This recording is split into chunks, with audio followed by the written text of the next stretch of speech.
Warahmatullahi wabarakatuh. Selamat pagi anak-anak. Semoga kalian sehat-sehat ya, dan tetap menjaga protokol kesehatan dimanapun kalian berada. Semangat ya.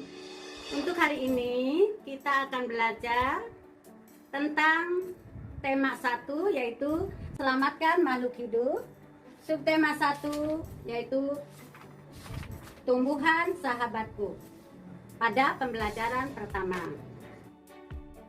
Tujuan dari pembelajaran ini adalah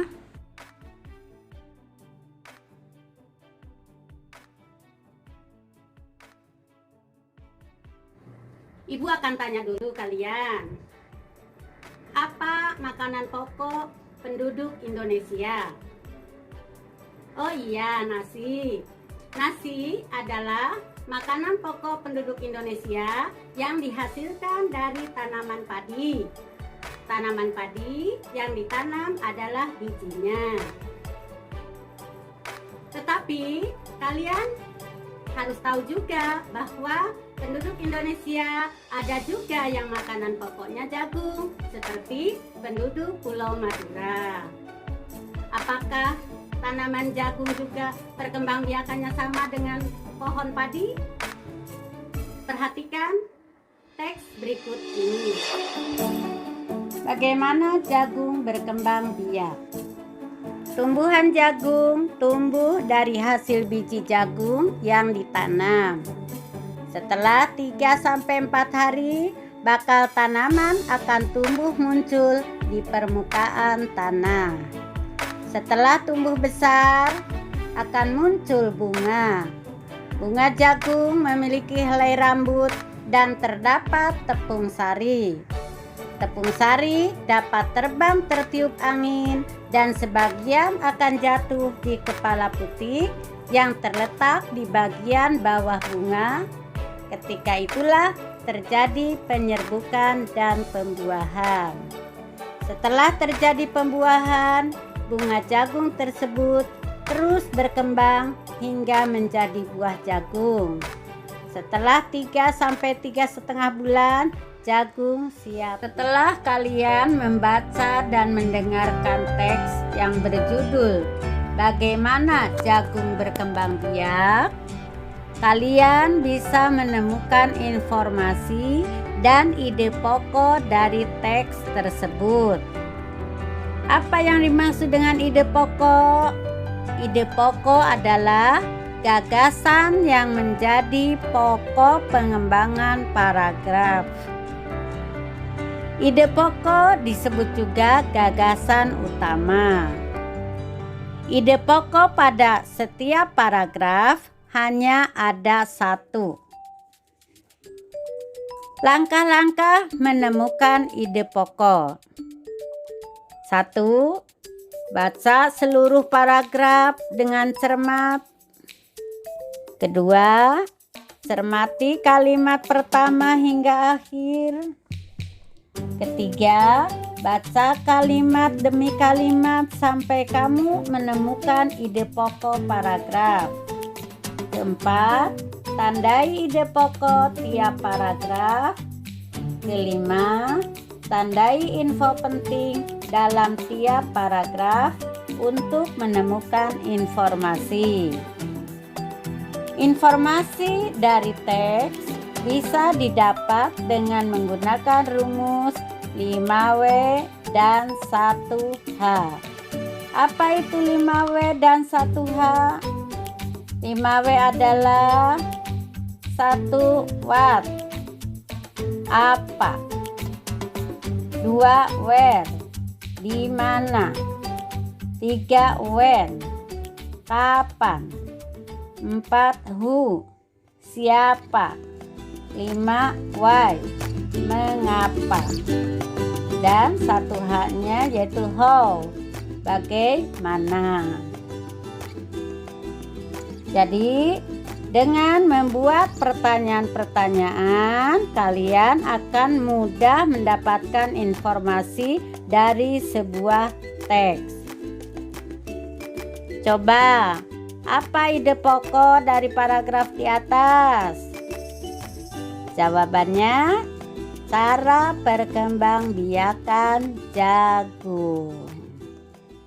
Amati perkembangbiakan tanaman jagung. Coba sebutkan apalagi tanaman yang bisa berkembang biak melalui biji.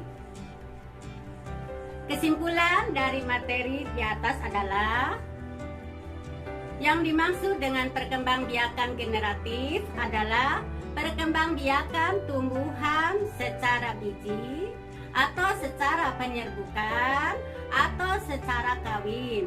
Kenapa disebut perkembangbiakan secara kawin?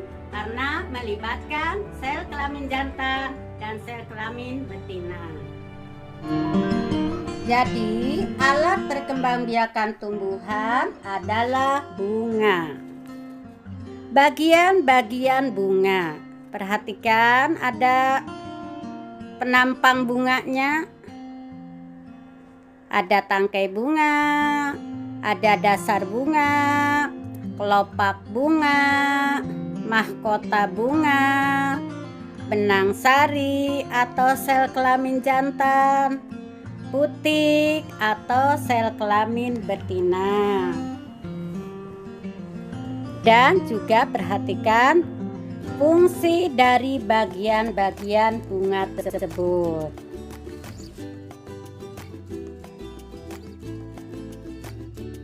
Bagian-bagian bunga ada yang bunga sempurna, ada yang bunga tidak sempurna. Bunga sempurna adalah bunga yang memiliki bagian-bagian yang lengkap seperti di atas. Sedangkan bunga tidak sempurna adalah bunga yang hanya memiliki sebagian dari bagian-bagian bunga tersebut. Contoh bunga sempurna, misalnya bunga sepatu, bunga anggrek, bunga bougainville, dan lain-lain.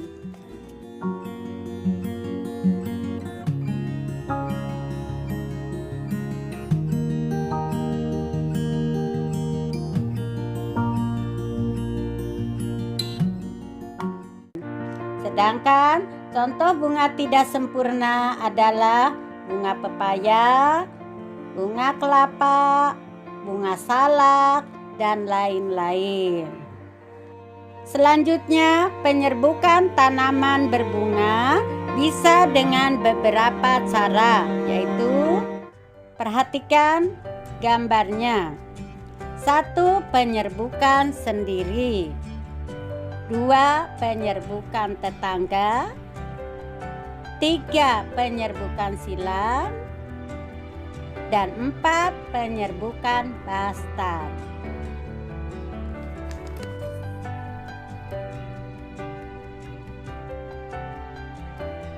Jadi, kesimpulannya, penyerbukan adalah peristiwa jatuhnya serbuk sari di kepala putik. Sedangkan pembuahan adalah peristiwa meleburnya sel kelamin jantan dan sel kelamin betina atau sel telur. Tumbuhan berbunga itu tak terhitung jumlahnya. Bahkan ada jenis bunga yang cantik dan indah-indah yang menjadi bunga nasional seperti di negara-negara tetangga juga. Bahkan ada kesamaan antara bunga-bunga tersebut. Tahukah kalian tanaman apa saja atau bunga apa saja yang menjadi ciri khas bangsa Indonesia? Ada bunga melati, ada anggrek, ada bunga Rafflesia arnoldi yang menjadi ciri khas bangsa Indonesia di dunia internasional. Banyak negara-negara lain yang kagum dengan keberagaman tanaman yang ada di Indonesia. Begitu juga yang berada di negara-negara tetangga. Karena kita berada di satu kawasan, yaitu Asia Tenggara.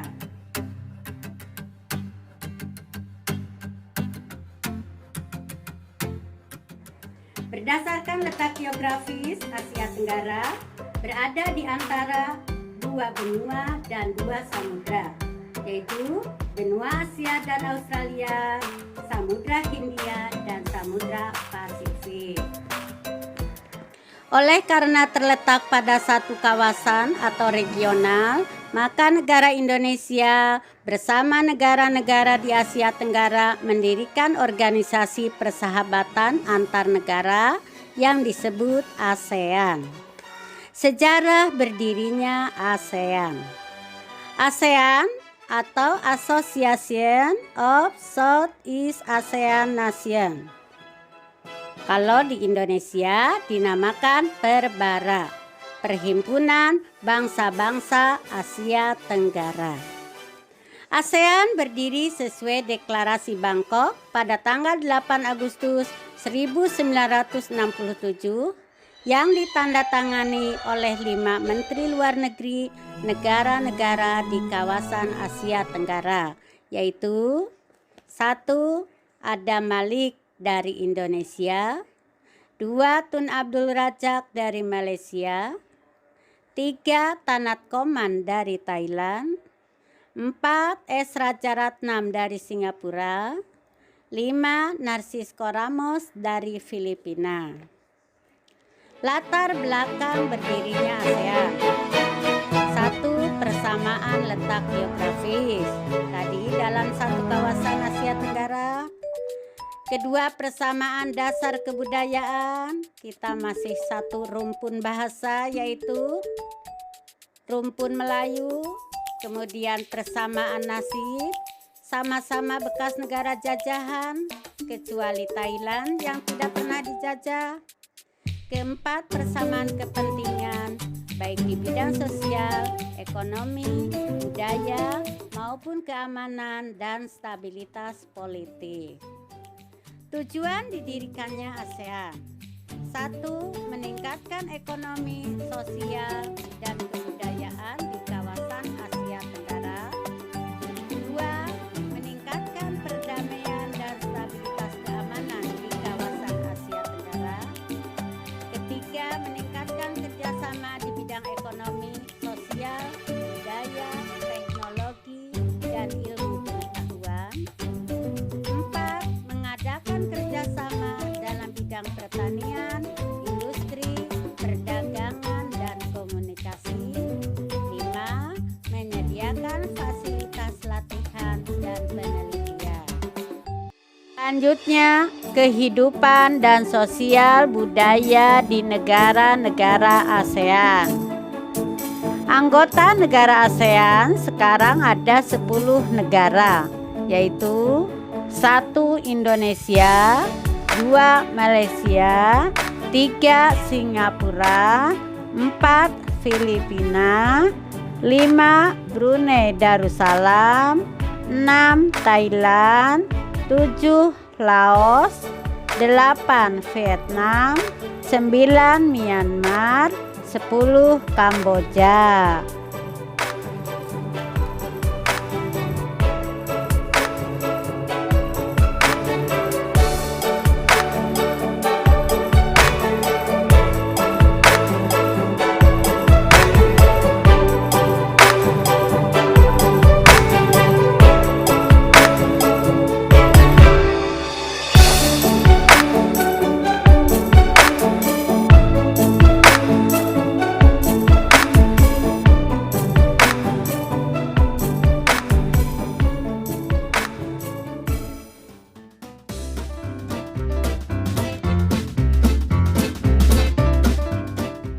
Setelah kalian perhatikan karakteristik dan kondisi sosial budaya negara-negara ASEAN, coba perhatikan 2 negara, misalnya Indonesia dan Malaysia. Persamaannya, 1. Merupakan negara yang berada di kawasan Asia Tenggara. 2. Mempunyai penduduk yang mayoritas agama Islam. Ketiga, sama-sama negara yang rumpun bahasanya sama, yaitu Melayu. Sekarang perbedaan kedua negara tersebut. Bentuk negara Indonesia republik, sedangkan bentuk negara Malaysia kerajaan.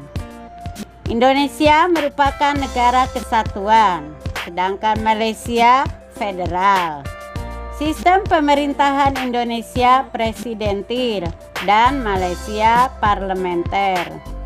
Bunga karakteristik nasionalnya Indonesia adalah puspa bunga atau melati, sedangkan Malaysia bunga raya. Itulah perbedaan karakteristik budaya kedua negara tersebut. Ya, materi pembelajaran hari ini semoga apa yang disampaikan Ibu dapat bermanfaat dan dapat dipahami. Wassalamualaikum warahmatullahi wabarakatuh.